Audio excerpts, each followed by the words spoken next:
les différents flous dans Photoshop. Nous allons voir les différents flous, les filtres flous de Photoshop. Nous retrouvons dans les filtres, ici, de Photoshop, la section flou. Le premier flou que l'on va voir, c'est un flou standard. Il nous floute un petit peu la photo. Vous allez voir, si on clique un peu, les yeux deviennent un petit peu plus flous. Ça, c'est la photo d'origine. Ça, c'est la photo avec le flou appliqué. Alors, c'est très léger, évidemment. À savoir qu'on peut appliquer plusieurs fois le même filtre. On retourne en flou. On l'applique une deuxième fois. Et par exemple, on l'applique une troisième fois.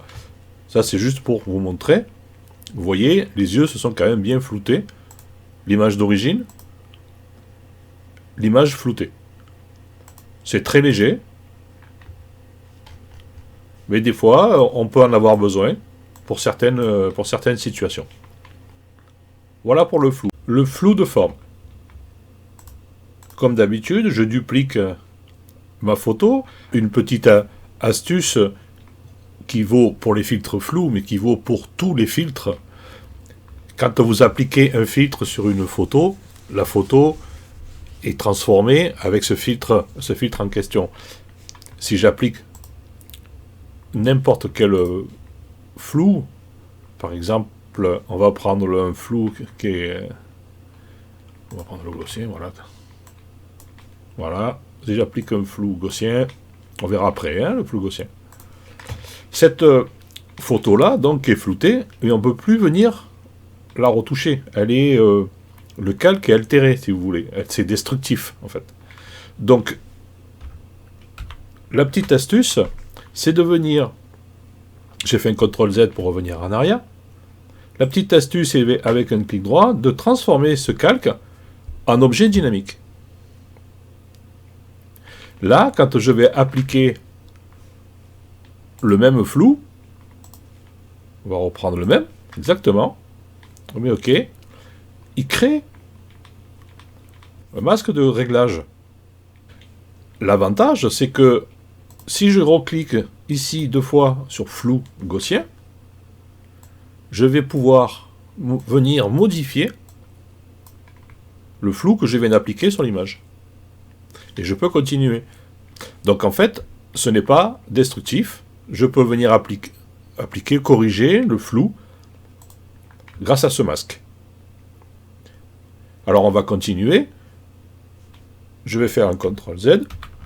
J'ai transformé cette image en objet dynamique. Et maintenant, on va continuer la formation. On va aller voir les différents filtres. Le flou de forme. Alors le flou de forme, il va appliquer sur l'image un flou qui n'est pas linéaire en fait. L'image n'est pas floutée partout pareil. Alors suivant la forme que l'on met, par exemple une girafe, voilà, alors on voit pas la girafe évidemment, mais on voit que c'est plus flouté à certains endroits, suivant la forme qu'on applique à l'objet. Alors c'est très artistique, évidemment. Voilà, les arbres, on a les bateaux, les fleurs. Voilà. Donc là, le flou, si vous voulez, n'est pas vraiment comme tout à l'heure avec le flou gaussien.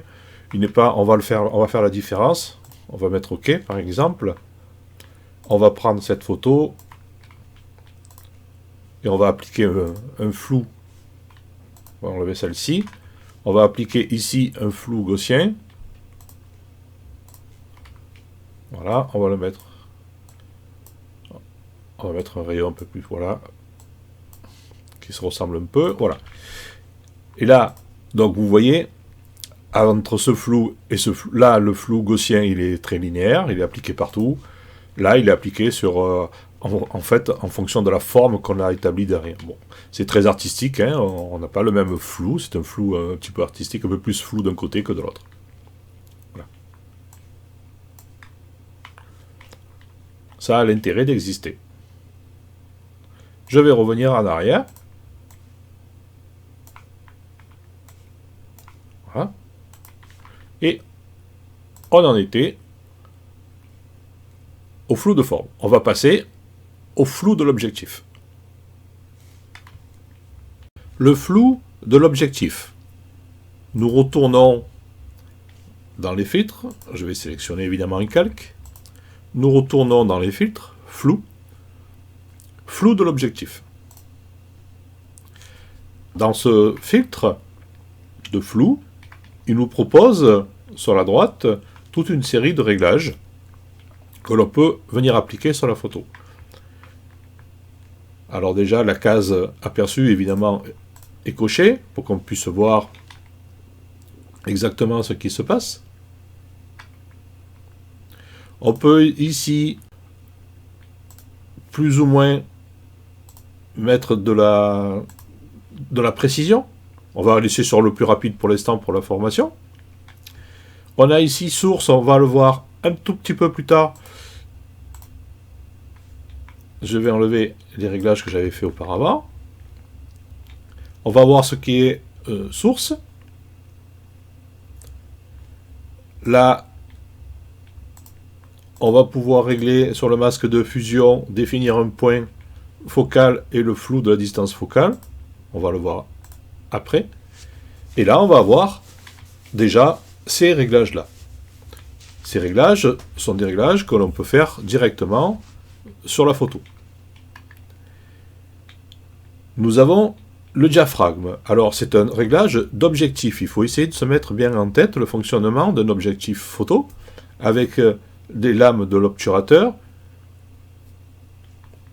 qui peuvent être ici en forme hexagonale. Alors, pour voir la différence, on va venir voir dans les yeux.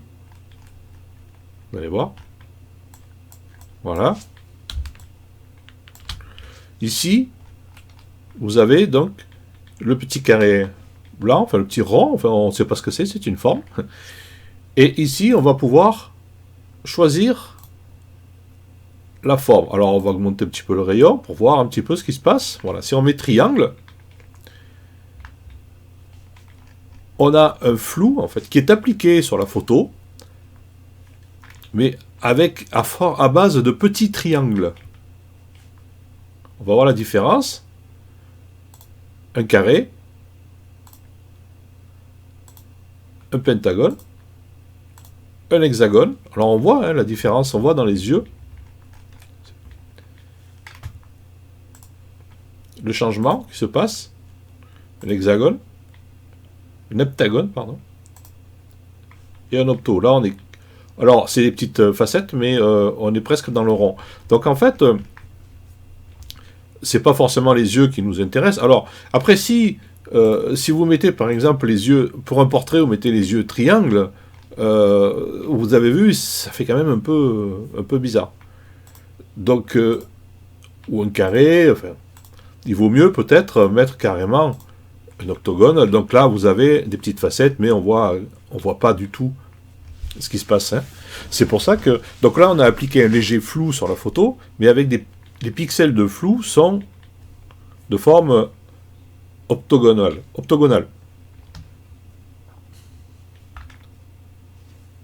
C'est quand même plus réalistique que si on mettait des triangles. On peut choisir le rayon du flou. Alors le rayon du flou, c'est le rayon donc de ces petits pixels qui viennent se flouter. Et ils viennent se flouter plus ou moins en fonction du rayon. Rotation, alors là c'est très fin aussi, on voit à peine la différence. Suivant le rayon, suivant les réglages, et suivant le rayon, voilà, si on voit la rotation, là vous voyez bien les triangles dans les yeux qui tournent. Alors, sur une photo, peut-être que on voit pas trop la différence, mais sur certaines photos, on doit pouvoir voir, si on applique un flou très léger, on doit pouvoir voir une légère différence à certains endroits. Voilà, on voit le flou un petit peu qui diffère suivant l'orientation. Alors, c'est très sensible et très artistique. Hein. Voilà. Pareil pour la luminosité. Sur certaines photos, on va voir la différence. Là, on voit pas trop sur celle-ci. Mais c'est très léger. Très léger. Le seuil, c'est pareil, c'est le seuil en fait de la luminosité. Si on le voit dans les yeux, vous voyez. Regardez.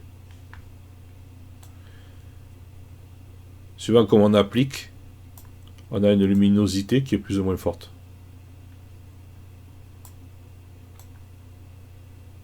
Alors là, on le voit bien sur les yeux, mais ça s'applique sur tous les pixels en fait de la photo.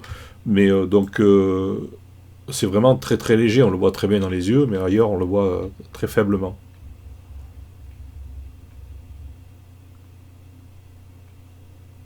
Vous voyez par exemple si on va faire ça.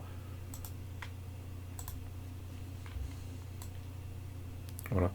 Là, vous voyez, on voit les yeux qui se mettent à vraiment briller.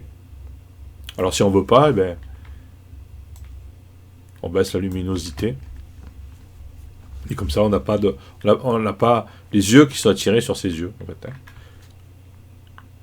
Si je fais l'inverse, voilà, je peux faire comme ça. Et vous allez voir, je peux mettre des yeux triangles.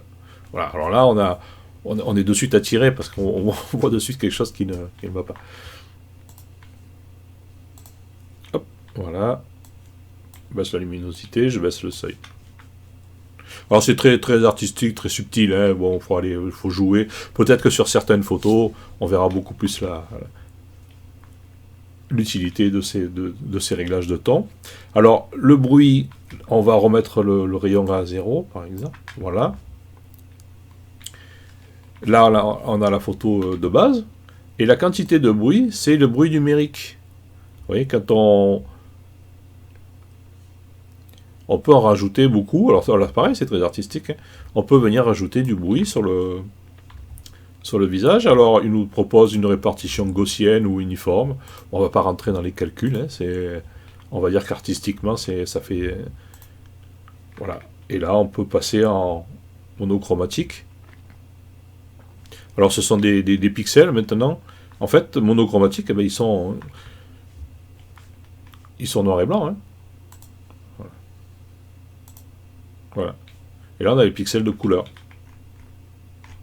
Alors, c'est le bruit numérique. Hein, si vous en photographie, on peut le retrouver, ce bruit numérique. Alors, on a un bruit numérique chromatique ou monochromatique. Voilà.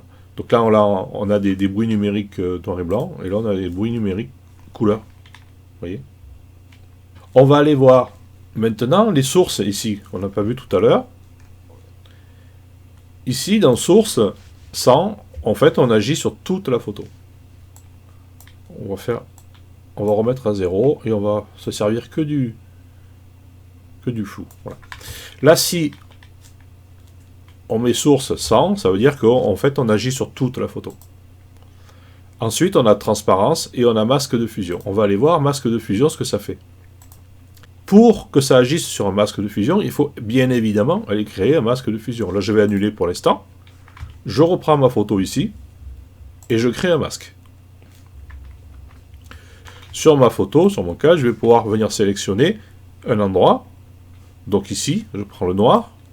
Sur mon masque, je vais prendre les yeux. Voilà. Et là, je crée des masques de fusion. Si je mets une photo dessous, ça ne se voit pas. Hein.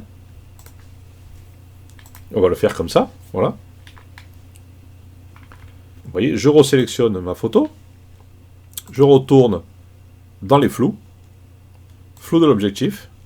Et là, vous voyez, si je sélectionne 100, on a toute la photo. On va revenir et on va appliquer que un flou. Donc 100, toute la photo.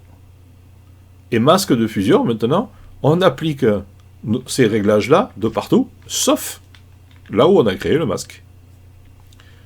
On peut venir inverser, c'est-à-dire appliquer que sur le masque et non pas sur le reste de la photo. Pour la transparence, c'est à peu près la même chose. Là, je vais annuler. Pour la transparence, on va pouvoir appliquer... Alors, je vais supprimer le masque. Voilà. Et je vais venir créer une transparence, ici. On a donc créé une transparence. Et si je sélectionne filtre, flou de l'objectif, on va revenir à 0. Source, transparence, le rayon. On va pouvoir flouter toute la photo, sauf là où c'est transparent. Si je mets 100, je floute partout.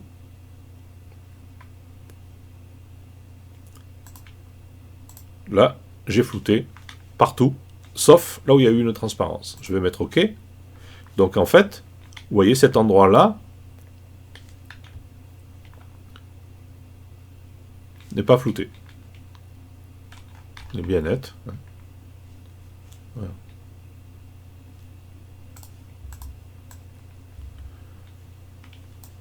Voilà. Vous voyez, donc les yeux ne sont pas floutés. Du tout. Voilà pour les filtres flous de l'objectif. Le flou de surface. Nous retournons dans Filtre, Flou, et on sélectionne Flou de surface. Alors là, c'est aussi très artistique. Vous voyez que le flou apparaît ici.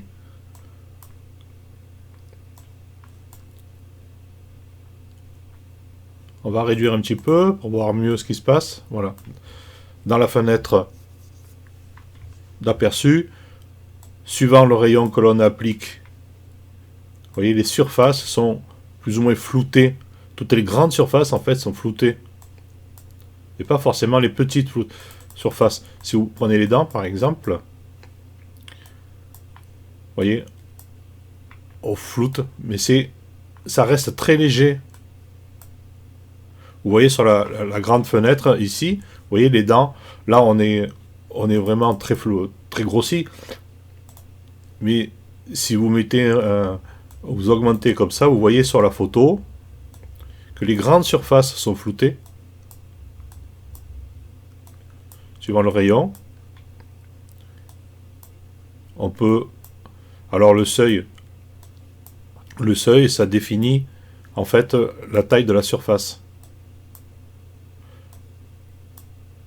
Donc si vous voulez par exemple prendre un seuil à 10, le rayon, vous augmentez le rayon et regardez, les yeux ne bougent pas. Il n'y a que les joues qui sont floutées.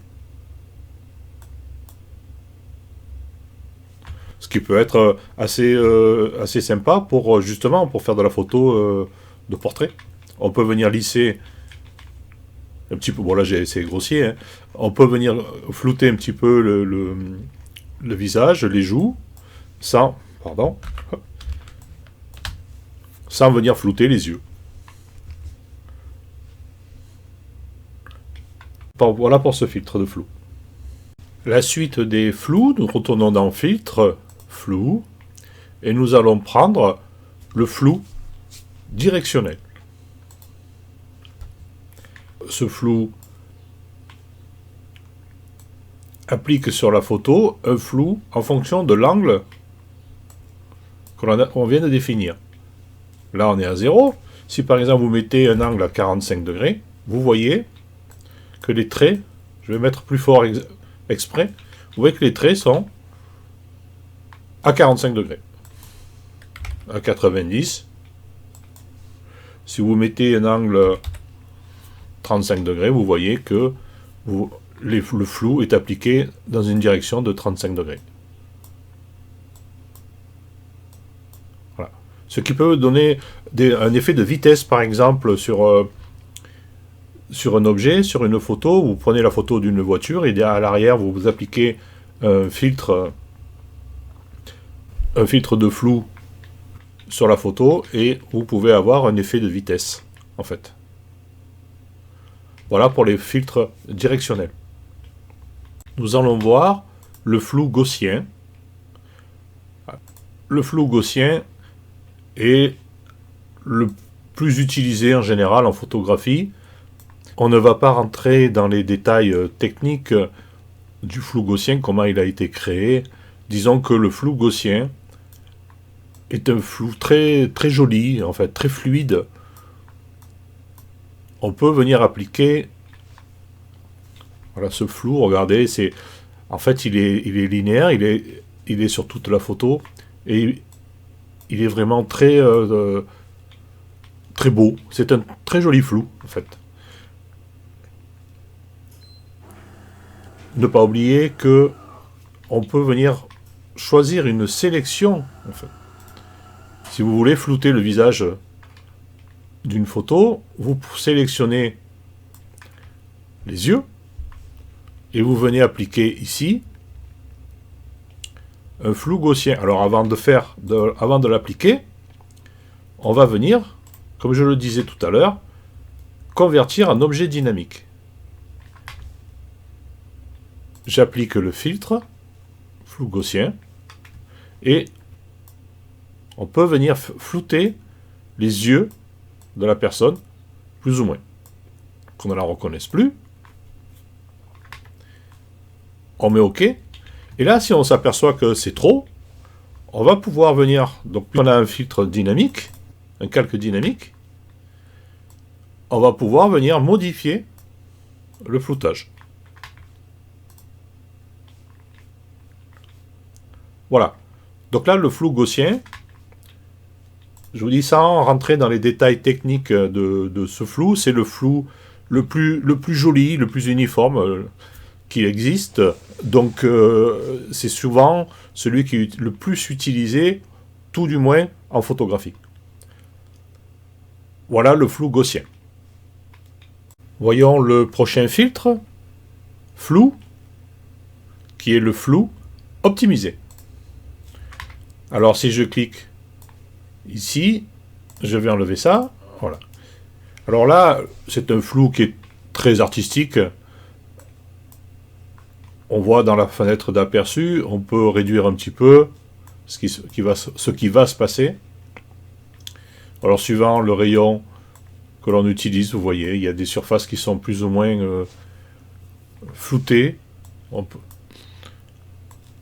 je vous disais, c'est très artistique, hein.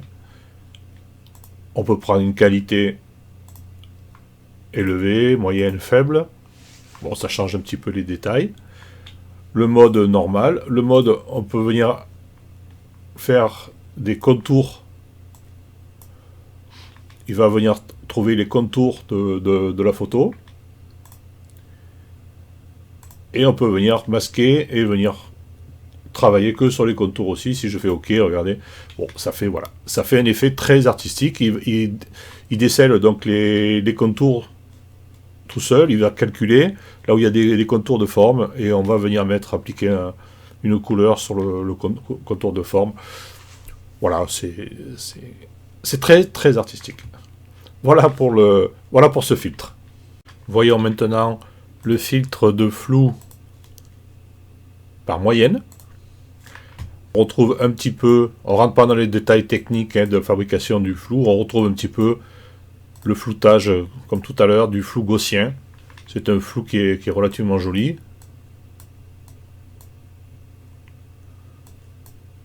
Voilà, on peut l'appliquer donc à une photo entière ou à une sélection, comme tout à l'heure.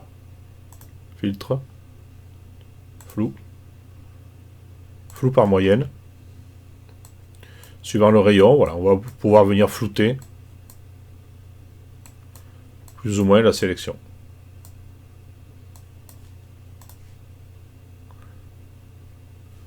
Voilà le filtre par moyenne, le filtre de flou par moyenne.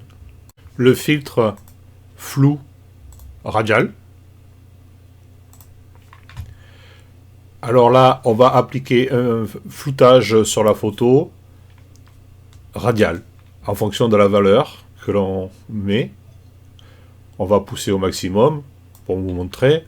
Là, il n'y a pas d'aperçu. Donc, si on clique sur OK, voilà. Il a appliqué un flou dans le sens radial de la photo. Là, c'est très fort.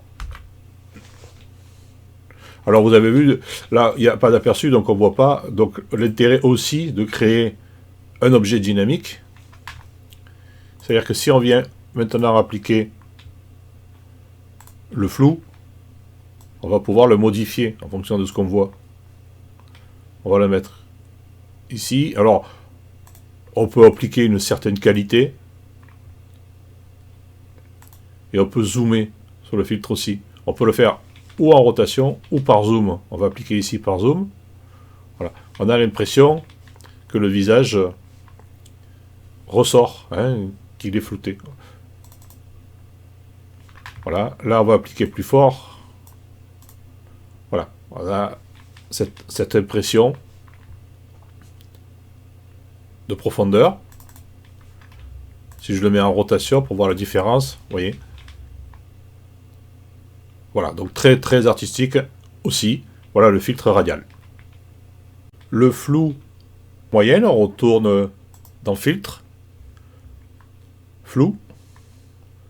Moyenne.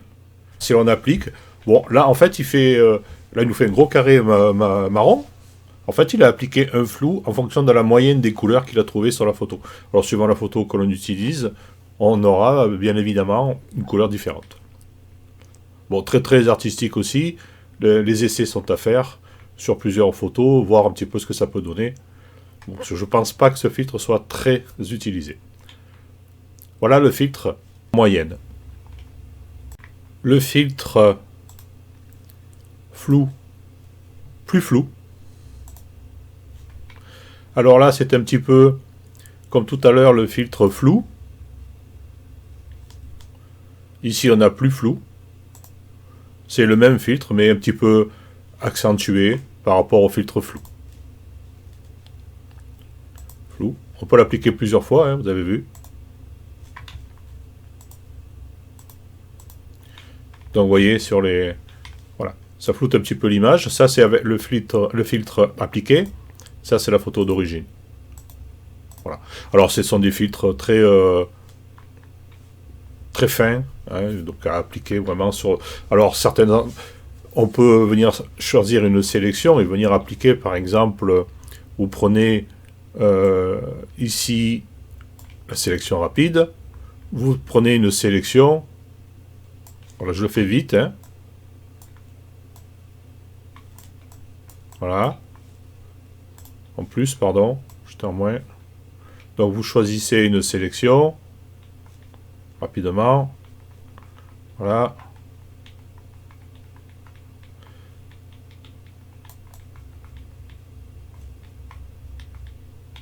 Et vous pouvez venir appliquer donc le filtre flou, plus flou sur cette sélection.